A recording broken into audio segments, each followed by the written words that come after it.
नमस्कार। शुरुआत करते हैं मौसम से जुड़ी खबर के साथ। देहरादून में आज सुबह से घना कोहरा छाया रहा। सुबह घने कोहरे के चलते विजिबिलिटी काफी कम हो गई थी। हालांकि दिन चढ़ने के साथ साथ फिलहाल हल्की धूप निकल आई है, लेकिन ठंडी हवाओं ने लोगों की मुश्किलों को बढ़ा दिया है।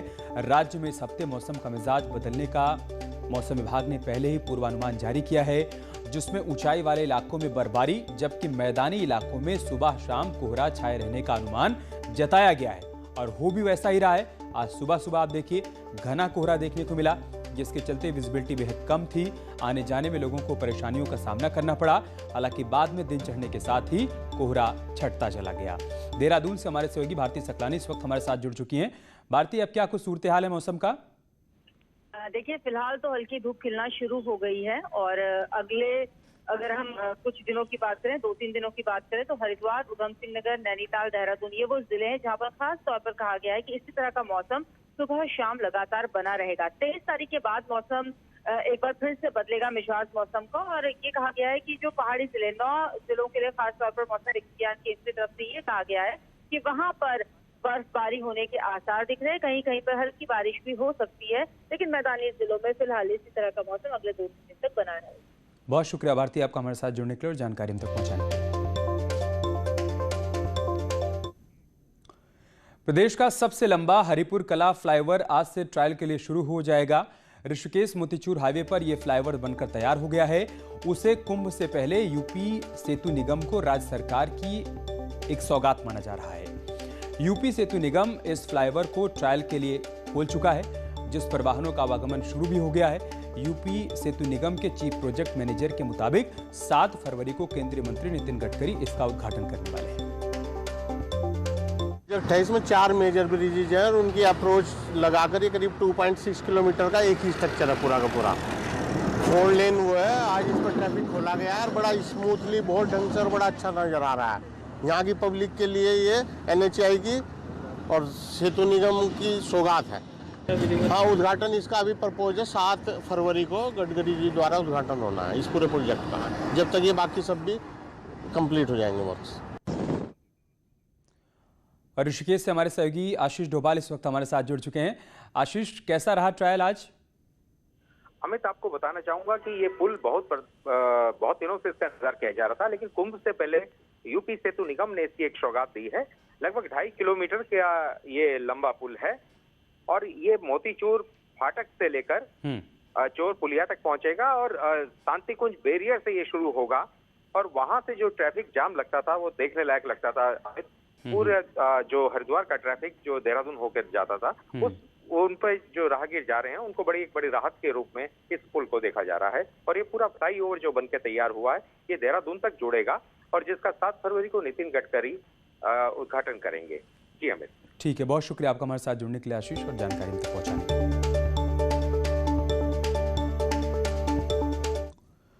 कोरोना वैक्सीन को लेकर एक और अच्छी खबर है। केंद्र सरकार की तरफ से कोविड-19 वैक्सीनेशन के लिए वैक्सीन की 92,500 और डोज उत्तराखंड को मिलने वाली है।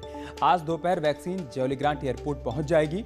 इससे पहले 1,13,000 वैक्सीन मिली थी, जिससे हेल्थ वर्कर्स का वैक्सीनेशन किया जा रहा है। मुख्यमंत्री त्रिवेंद्र रावत ने इसके लिए प्रधानमंत्री मोदी और केंद्रीय स्वास्थ्य मंत्री डॉक्टर हर्षवर्धन का आभार जताया है।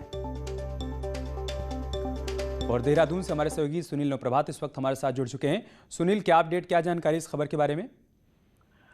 देखिए अमित, उत्तराखंड को 92,500 वैक्सीन की नई डोज मिलने जा रही है। आज दोपहर के आसपास जौलीग्रांट एयरपोर्ट पर वैक्सीन पहुंचेगी। उसके बाद स्पेशल व्हीकल के जरिए उसे देहरादून लाया जाएगा।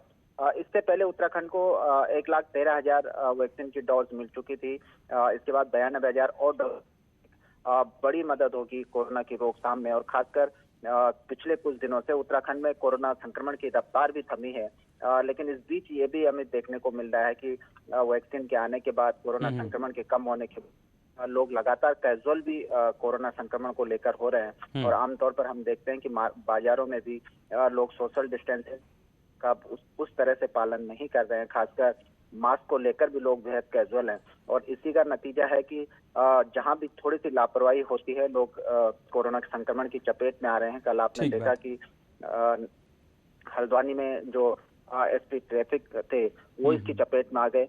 तो खासकर सरकार की भी ये अपील लगातार लोगों से जारी है कि वो भले ही वैक्सीन आ गई हो, भले ही कोरोना संक्रमण की जो रफ्तार है वो थोड़ी धीमी पड़ी हो, लेकिन लोग जो प्रोटोकॉल हैं, जो सोशल उसका पालन डिस्टेंसिंग करें। है, उसका पालन करें। बहुत शुक्रिया आपका हमारे साथ जुड़ने के लिए और जानकारी हम तक पहुंचाने के लिए।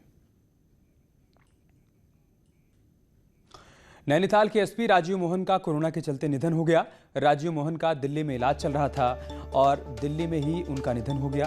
कोरोना संक्रमित होने के बाद उन्हें दिल्ली के अस्पताल में भर्ती करवाया गया था, लेकिन ज़्यादा तबीयत बिगड़ने के बाद उन्हें बचाया नहीं जा सका। राजीव मोहन का दिल्ली के मैक्स अस्पताल में इलाज चल रहा था। हल्द्वानी के सुशीला तिवारी अस्पताल से उन्हें दिल्ली रेफर किया गया था। नैनीताल में ट्रैफिक का जिम्मा राजीव मोहन पर ही था।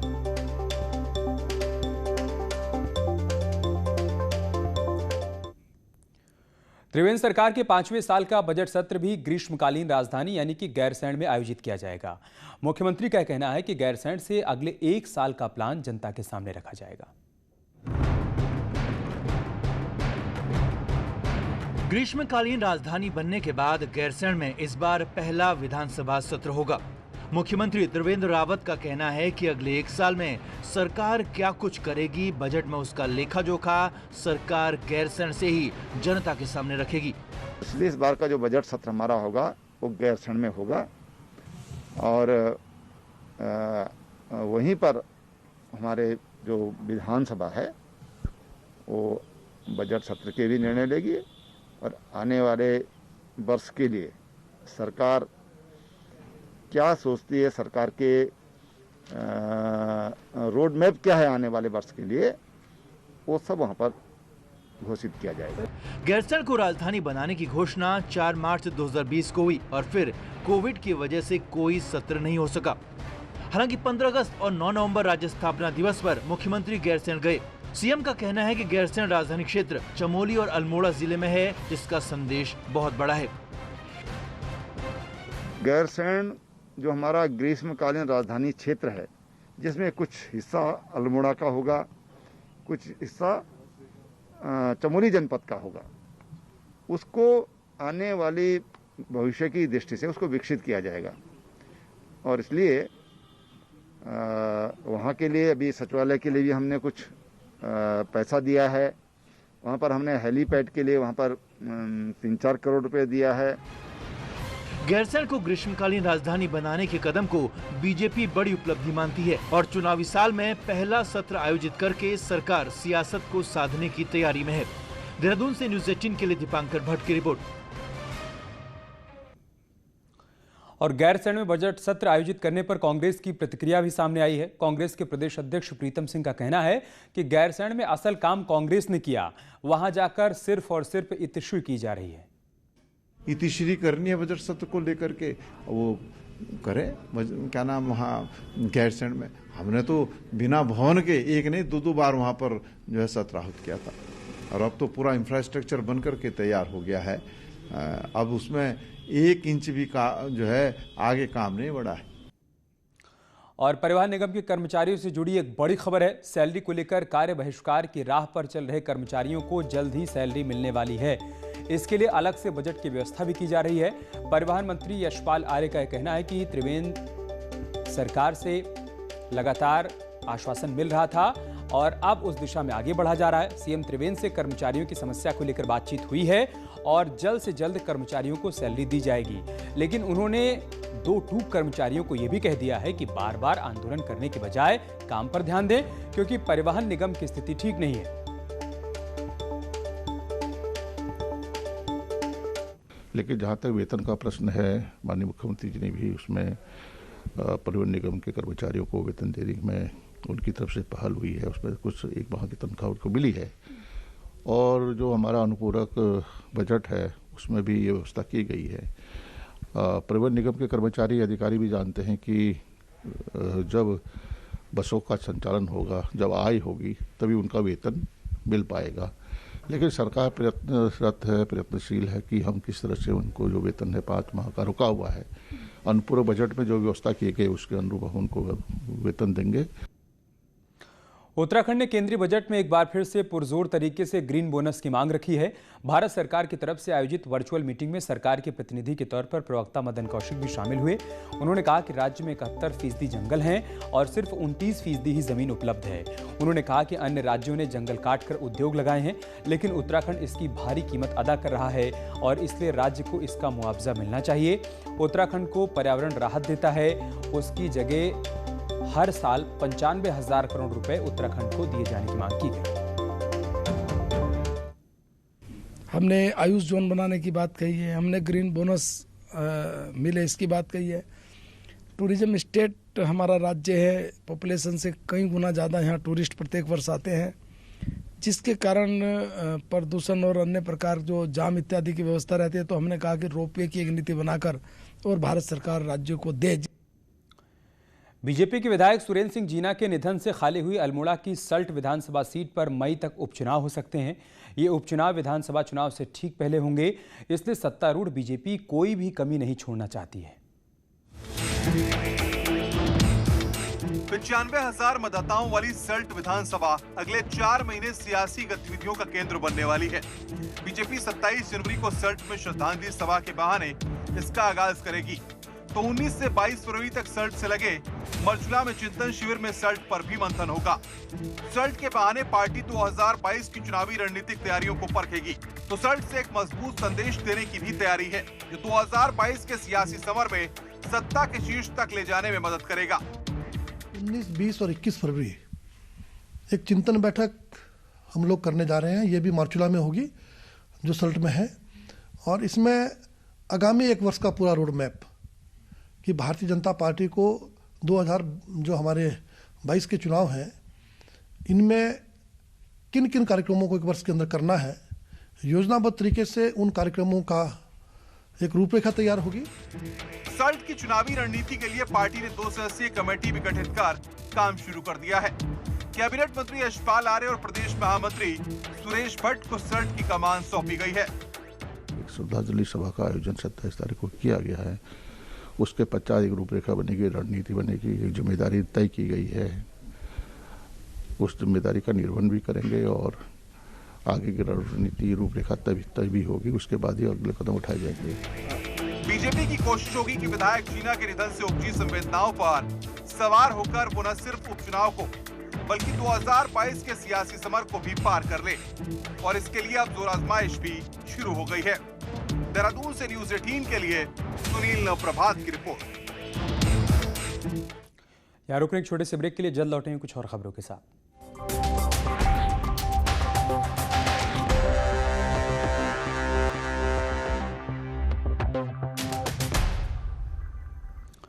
और अब खबर अल्मोड़ा से, जहां पर कई ऐसे ब्लैक स्पॉट हैं जहां पर साल में 1-2 दुर्घटनाएं जरूर होती हैं। परिवहन विभाग सड़क सुरक्षा सप्ताह के तहत जिले भर के ब्लैक स्पॉट का चयन कर संबंधित विभागों को जानकारी देगा, जिससे लोक निर्माण विभाग वहां पर दुर्घटना को रोकने के लिए प्रभावी कदम उठा पाए।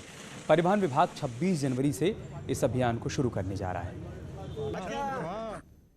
सड़क सुरक्षा माह के अंतर्गत 26 जनवरी से 2 फरवरी तक इसमें एक हफ्ता जो है हम जनपद के सभी जो NH है, SH है, उनका सर्वे करेंगे। जहाँ जहाँ दुर्घटना संभावित स्थान है या ब्लैक स्पॉट है उनको चिन्हित किया जाएगा और संबंधित जो विभाग है, जो कार्यदायी संस्था है, उनको ये उपलब्ध कराया जाएगा, जिससे उन स्थानों का सुधारीकरण हो सके और सड़क दुर्घटना से बचा जा सके। पहाड़ में दूध उत्पादन को बढ़ाने के लिए सरकार डिस्काउंट में किसानों को दुधारू पशु देने की तैयारी में है। नैनीताल पहुंचे दुग्ध विकास मंत्री धन सिंह रावत ने कहा कि डेयरी सेक्टर में 27% राज्य ने ग्रोथ किया है और अब सरकार 10,000 दुधारू पशुओं को 50% डिस्काउंट में दुग्ध किसानों को देगी। धन सिंह रावत ने कहा कि आंगनबाड़ी के 1,76,000 बच्चों को हफ्ते में 4 दिन दूध दिया जाएगा।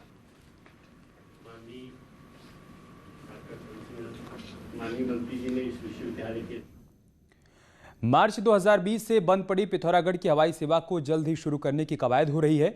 विधायक चंद्रा पंत का कहना है कि हवाई सेवा को बहाल कराने को लेकर सीएम केंद्र सरकार के साथ स्थानीय सांसद से बातचीत हो चुकी है।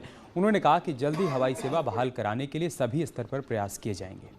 और आपके आशीर्वाद, समर्थन यहाँ की जनता को हवाई सेवा का लाभ मिले, इसके लिए मेरा लगातार माननीय मुख्यमंत्री जी से और उड्डयन सचिव से इस बीच बात हुई थी और माननीय सांसद जी से भी हमारी बातें हो चुकी हैं और इसके लिए हमारे केंद्र सरकार के माध्यम से प्रयास जारी है। हरिद्वार के हर की पैड़ी में पिथौरागढ़ और टिहरी से आई देव डोलियों को गंगा स्नान करवाया गया। ये डोलियां अल्मोड़ा, हल्द्वानी, रुद्रपुर के बाद यमुनोत्री धाम की यात्रा करके हरिद्वार पहुंची। रणसिंघा ढोल के साथ देव डोली यात्रा शुरू हुई। शहर भर में इस यात्रा को निकाला गया और साधु संतों ने जगह जगह इसका भव्य स्वागत भी किया। डोली के साथ सैकड़ों लोग भी यहाँ पर पहुंचे थे। मान्यता है कि देवताओं को कुंभ से पहले गंगा स्नान कराया जाता है। माँ भगवती और जो हमारे गढ़वाल की देवी देवता है कुंभों की, वो उनकी मान्यता होती है कि वो गंगा में और यमुना में और महाकुंभ में स्नान करने का विशेष महत्व होता है। उत्तराखंड के विभिन्न क्षेत्रों से, उत्तरकाशी से, यमुनोत्री से, थल से, जागेश्वर से, अल्मोड़ा से, रानीखेत से, ऋषिकेश से, देहरादून से, उत्तरकाशी से, पुरोला और बड़कोट से सभी लोग हम यहाँ पर आए हुए हैं। माँ भगवती दनियाली देवी की देवी डोली है। ये कंडियाल गांव में रहती है। माँ दनियाली देवी पर्वत में रहने वाली है। वर्तमान समय में ये ऋषिकेश खैरी कला में जो इनका निवास स्थान है।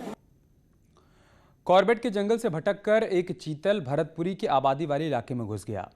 वहीं भागते हुए वो एक घर की छत पर चढ़ गया, जिसके बाद वो छत से अचानक गिर गया। सूचना मिलने पर वन विभाग की टीम चीतल का रेस्क्यू कर रेंज ऑफिस ले गई, जहां इलाज के दौरान चीतल ने दम तोड़ दिया। ये पूरा मामला रामनगर वन प्रभाग के कोसी रेंज का है।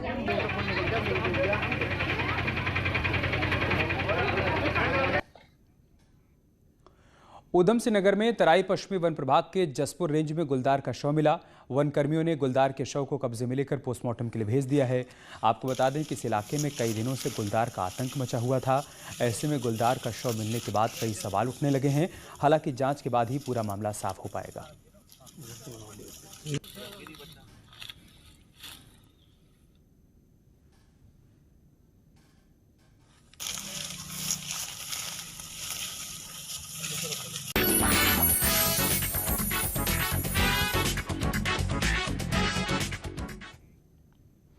मोदी सरकार ने टॉयकेथॉन 2021 की शुरुआत की है, जिसके जरिए न सिर्फ हिंदुस्तान की संस्कृति की कहानी दुनिया तक जाएगी, बल्कि भारत का खिलौना बाजार समृद्ध होगा।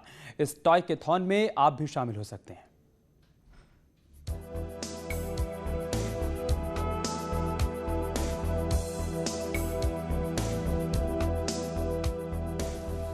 पीएम मोदी के मंत्र पर केंद्रीय शिक्षा मंत्रालय ने 5 जनवरी 2021 को भारत का अपना गेम चैलेंज टॉयकेथॉन लॉन्च किया। शिक्षा मंत्रालय के इनोवेशन सेल ने कई संस्थानों और मंत्रालयों के साथ मिलकर टॉयकेथॉन की शुरुआत की है।